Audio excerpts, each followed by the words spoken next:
What up, y'all? Back again, another day.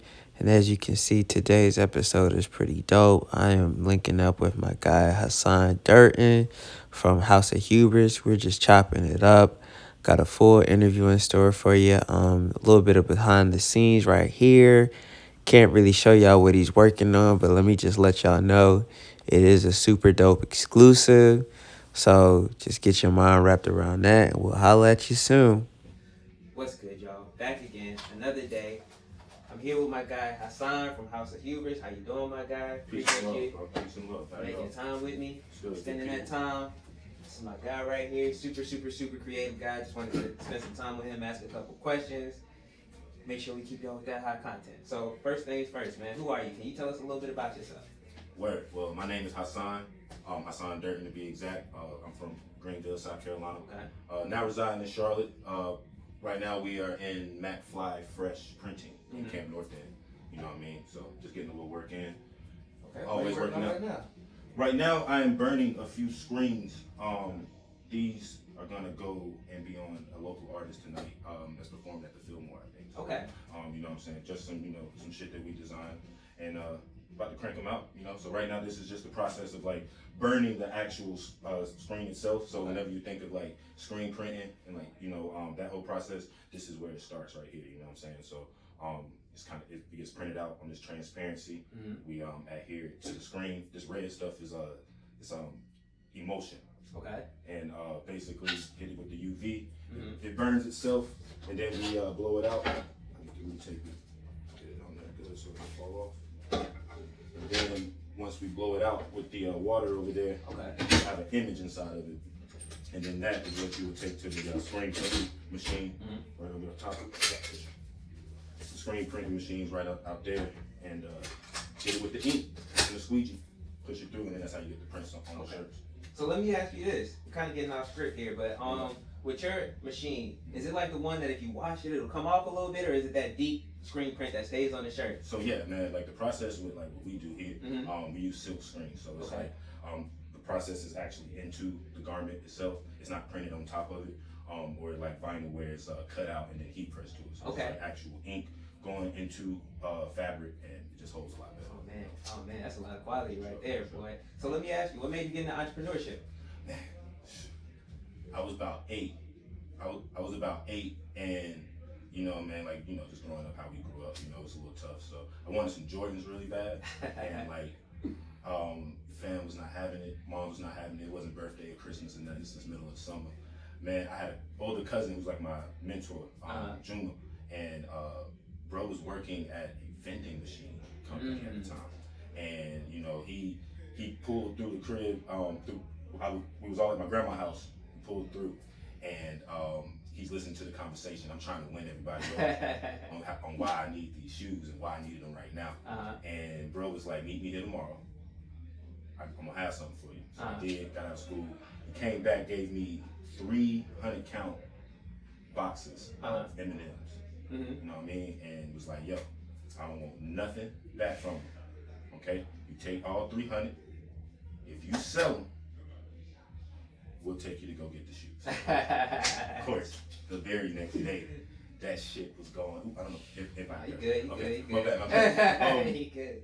The very next day, man, I'm just out hustling them like school, and then as soon as I get home, you know what I'm saying, it was like maybe 2-3 hours before daylight is like done. So like, I'm out there hustling like door to door with it. And I think that's what like really struck it, you know what I'm saying, for me. And then as I get older, learning more and more about ownership, learning. I'm reading this book right now called Powernomics by Anderson. Yeah. Just learning how to become vertically integrated. Inspiring not only myself but my circle. We're all entrepreneurs, and just wanting to have our own. You know what I mean? It's all about having your own financial freedom. It's the only way we're gonna be able to progress as a people. You know what I mean? So. Yeah. Dr. Clyde Anderson, by the way, excuse me. Super disrespectful. So why fashion? What made you decide to get into fashion? Man, I think, like any kid growing up, you're enticed by the music videos and like your favorite artists and like the gear that they're rocking and stuff like that. And I always had a passion for design, and like I've been in like the arts like my whole life and everything. So I think it was like my freshman year into undergrad, and I didn't get to go to. I was gonna go to school for architecture, and the school that I wanted to go to was in Virginia, and we couldn't afford it. So had to make some quick maneuvers, and I ended up going to upstate, and their business school was just immaculate. I started to fall in love with the idea of entrepreneurship at that time. But I knew I just, I didn't want to like just sell anything. My passion was still in design. So, and this was like right in the beginning of like that streetwear boom. So, this is like Virgil screen printing on double RL flannels, you know what I'm saying, with Pyrex on them. This is, Nikki Diamonds and Diamond Supply. This is Bobby Hundreds and like, all of these great people. Shepard Fairey, who owns Obey. This is when I started learning about those brands and like the origins of those brands. Shepard Fairey being from Charleston, you know what I'm saying? So like that was like the South Carolina connection. And I've been working in retail like up until that point, like my whole work career. So from 16, and I recently left my job last year to work full time for myself. Thank you. I was a store manager for Zumiez, what I mean? So like I'm like right there in the mix with like all of these, brands in like 2011, 2012. Like that was, really the beginning of that, huge spice of where we are today. So, it was around, man, and I feel like that was just my lane. Like I speak through the clothes, I speak through style, and it was just something I was always drawn to. So I was like, might as well make money doing it. Okay, so what's the name of your brand? I know I mentioned it if you were paying attention, but what's the name of it and what separates it from the other clothing lines out here? The brand is House of Huebris, Huebris, and I spell it that way, just to give it some unique flair. But the origin of the brand comes from the Greek word hubris, which is Hubris. It means excessive pride and self-confidence. So, if you're familiar with the story of Icarus, I suggest you go research that, But as you know, he flew too close to the sun, being arrogant, and fell to his death. So whenever you are talking to a person or dealing with a person that's showing hubris, they're showing the arrogant side, that overconfident side that can lead to failure. So I developed a brand to speak to that space of falling and understanding why it happened, to pick yourself back up and move forward. You know what I mean? And I believe through humility, that's how you do that. First awareness. That's the humility in it all. It's like knowing that, like, yo, that was a little too much. You know what I'm saying? Like, us as human beings, we're all, a bit arrogant in a way. We either, got all the money. You know what I'm saying? Or we got all, all the girls is on us. You know what I'm saying? Everybody's rich. You feel me? But I feel like there's a space for truth and a space for individuals to just humble themselves and put a mirror up.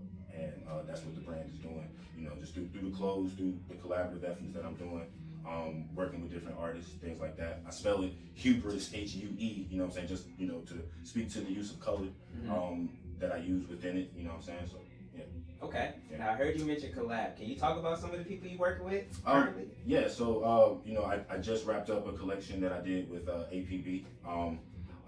This past November, I was a part of Art Pop Street Gallery. They have the humongous billboards and stuff like throughout the city.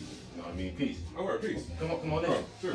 We on camera. Yeah, Kurt. What's good, bro? This is I Kurt. got. This is my homie. He's doing a little filming and blogging and stuff. Come on camera. All So, right. this is the second half. So you met Taj out front. This is the second half. This is Eric Nadello. He owns his brand DRC, and he's also the owner of McFly. Okay. So you know what I mean. Nice, Yes, nice. sir. Yes, sir. Appreciate you blessing our presence. Man, no doubt, man. My pleasure, man. And we can edit this out if you want to. Oh, we keep that in. Yeah. We keep it all in, if you don't mind. Yeah. I'm burning. You said, yeah, I saw that joint. Okay, gotcha. Yes. Two out there already. Okay, bet. About No doubt. I'm That's you right there? Nah, Okay, bet. Okay. nah. These dudes came like early. Or they came before, but this is Right. like, Probably get it done. yeah, knocking it up. Yeah. All right, bet. Nice stuff. All right, cool. Nice to meet you, bro. Likewise. Yeah, bro. thank you. Yes, sir. Indeed. From behind the scenes. But yeah, doing that with so Art Pop Street Gallery to go back, they are like a organization that commissions artists, and they put up these huge billboards, and they are a huge fundraising group doing a lot of stuff in the community and for different artists here in the area of Charlotte and everything. They commissioned me to use one of the billboards in a piece, and we did a fashion show, and that was pretty fun. But yeah, man, constantly collaborating with, you know, the homies Darius with Days in Blue. You know what I'm saying? The homies Fart, you know, is like, you know, day one friends. You know, and countless other people. My mind is just spaced out right now. You feel me? But you know, different musical artists. You know what I'm saying? Like Max Goods, Seth, another dude from Charlotte who was like, you know, really going off, Little Slave. You know what I mean? And like all these people are like, you know, my really good friends too. So it's like, it's really cool to see, you know, how the culture of the Carolinas and like us as artists, like we're actually, you know, putting ourselves out there, taking that next step, you know what I mean? And like, you know, really like doing this shit like for real, you know? Oh yeah. You know what I mean? So that's what it's all about. yeah. So going back to the topic of entrepreneurship, man. Everybody likes to glorify it. This is like actually my favorite question. People like to glorify it, talk about how good it is, being your own boss, financial literacy, generational wealth, all of that. But nobody really talks about the hard parts or the obstacles and the struggles and the sacrifices they had to make. Are there any that you can share today that you went through on your journey? I mean, you know, it's definitely one of those things that's like, I'm just gonna show you the highlights. Y'all are only watching Sports Center. You feel me? Like, I don't know if a lot of people are like in tune with like the actual game and like how each moment is different, right, and how you gotta be able to adjust and maneuver. I know I'm battling a few things right now, but at the same time, we're still coming out on top. So, you know, things that I've had to sacrifice, man, just, you know, my overall well-being, you know, being able to go out, hang out with friends, and like, you know, just having to like make sure I'm paying attention where every dollar is going, because every dollar is allocated to something. You know what I mean? And like, I took that leap from, you know, having a full-time job, and like, you know, I went and I bought an embroidery machine, and you know, I already have one LLC, and I started another one, you know what I'm saying, so I can be able to have like, you know, the machine making me money and funding the actual business, you know, that I'm actually passionate for, and that's, you know, designing for Huebris. But, you know, being your own boss, you know, is definitely like the organization. Like, you got to wear so many hats. You got to be able to delegate and team build too, man. And you got to be able to ask for fucking help, man. Like, I'm learning that as well. Like, you have to ask for help, and that's tough because hubris, prideful, and like, you know, in a way, and you know, you think that, you know, people are gonna look at you differently, but I'm grateful for like my support system. You know what I'm saying? Like, you know, my parents, my sisters, you know what I'm saying? Like, grandparents, and like, you know, the people that, like, my day one friends who, you know, are, you know, doing their corporate thing, you know what I'm saying? But like, have always believed in what I'm doing, you know what I'm saying? And like, you know, their willingness to, you know, just to buy into it. You feel me? Like, not ask for no discounts, you know what I'm saying? Like, that's a you big know, one. like, you know, just being willing to help, you know what I'm saying? And like, because they see it, you know, and like, you know, it gets tough because too, you know, like, it's lonely, like the road, because like nobody's going, you know, down this shit with you, you know, or like nobody can like really feel this shit or like understand what you're going through, you know what I mean? And like, you know, but you really just gotta like get used to that shit. Just fucking get over it. Straight up. And like, you know what I'm saying? Like, go cry in the corner, you know what I'm saying, 5 minutes, and like get back to it. Cause like, if you want it, you know what I mean? Like, you know, all praises to the Most High. Like God's gonna bless it for you. You know what I'm saying? The universe is gonna repay that back to you. Like, they're gonna pay, like, all 10,000 of them hours are accounted for, and it's gonna repay itself back. So, you know what I'm saying? You can't quit, you know, especially when you're like that close to it. So, you know, sacrifice whatever, you know, if the vision is real, you know what I mean? And you'll know if it's real, you know what I'm saying? Because, you know, this game will expose. It will expose quickly. And like, you know, like, you gotta be built differently. You know, you gotta be able to have like a mental fortitude to like, you know, really push forward, you know, and see through all of like the pitfalls. Cause, you know what I mean? Like, you're gonna get low. Man. You're gonna get low. And that shit gonna hurt, boy. You know what I mean? Ain't nobody gonna be there to save you, you know what I mean? So it's like, you know, do what you gotta do. Just keep pushing with it, bro. Oh yeah. Yeah. I hope that answered the question. 100%. You touched on everything I needed you to do. Yeah, for sure. So how can the people find you if they want to buy something or if they want to come to the store? How can people get in touch with you? Word. So houseofhubris.com. That is my website. All of my information is there. If you're on social media, Instagram, it's House of Huebris, and again, it's spelled Huebris. Should pop up to emoji with a guy in a ski mask and say HOH on it. So, you know what I mean? That's me. Contacts there.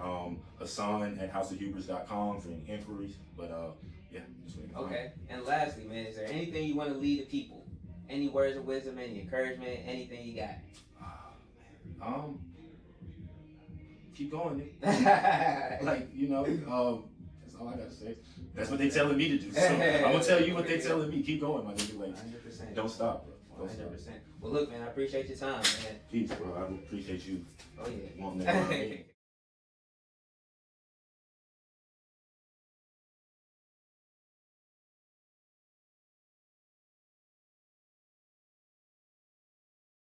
What's good? Real quick, I wanted to highlight y'all. I got to answer a question. My guy Daniel asked me to talk about journaling. So, where I got the idea to start journaling from was my girl. I got to give her credit where credit is due. She came up with the idea of journaling, and so we went to, as a matter of fact, I have that episode in one of the vlogs. We went to TJ Maxx and bought journals, and then we said we were gonna write every day. And so this was back in December. I want to say, yeah, this was back in December. So I started writing, and so far I haven't missed a day of writing, thankfully. Hopefully I don't miss any days anytime soon. My goal is to write every day for the year of 2022. So far I'm still doing good. It's February and I haven't missed a day yet. And like I said, I started back in December. So super excited about that. Some of the benefits that I've seen, I definitely think I should talk about that. I've been a lot more aware of my actions. I've been a lot more, like, my word of 2022 is patience. So writing about patience every day, or writing about when I exhibited patience in the day, has been extremely helpful. Keeping up with things, I can go back and look and say, okay, on today I did this or I did that. It's a really good frame of reference. So if I want to look at where my mind was on a certain day, I can go back to the journal and remember what I was thinking, and I can see growth. So on this day I was thinking this, but later on my views changed on that, or my opinions changed on that. Things like that. It really helps me gather and collect my thoughts because they're in a centralized place and I can see them. So that is really dope. And those are just a few of the benefits. It's only been a month. Well, a little over a month now. It's been going on 2 months. And I've seen benefits, and my plan is to stay consistent. So I'll have a lot more as we continue to go. But as of right now, I love it. I end off my nights with it. I know a lot of people like to journal in the morning. Sometimes if I have a dream and I don't want to forget the dream, if I wake up at night, then I write it down, or immediately when I wake up, I'll jot down that dream. So there's that too. But otherwise, usually I'll journal before I go to bed just to kind of clear my head out, clear my thoughts, get them out on paper.